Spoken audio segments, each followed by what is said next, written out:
So our hope is that the next time we get together to look at these, which will probably be around the end of this year, that will have some biomarkers to inform us and maybe even some differences in advanced MRI metrics.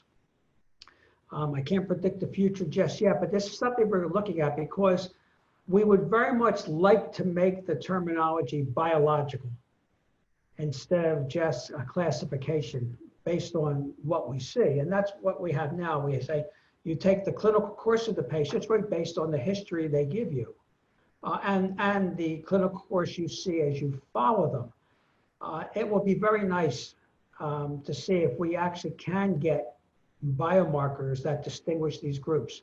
I don't know that we're there yet, but we have more candidates now than we had in 2013 when we looked at this.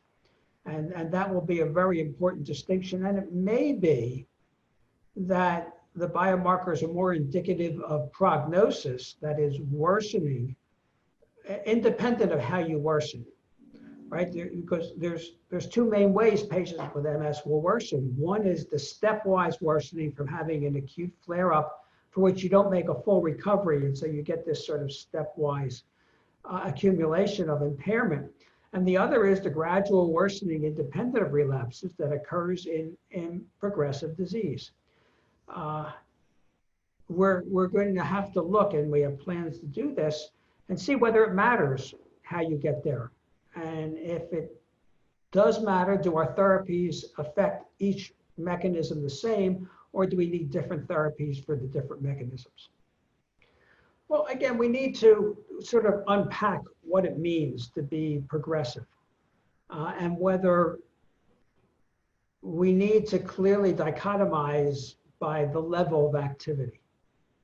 And of course, you know, activity is only what you can measure, right? So we can measure acute attacks, we can measure new lesions on the MRI scan, but we need to also look at the things that aren't readily measured now, like brain volume. We measure it in clinical trials, but it's not used on a day-to-day basis in clinical practice yet for some technical reasons.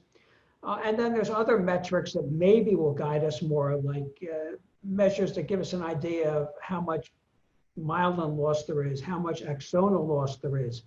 And that might give us a more biological basis for choosing our therapies. And in addition, give us a more biological basis for stratifying patients that we enroll in clinical trials.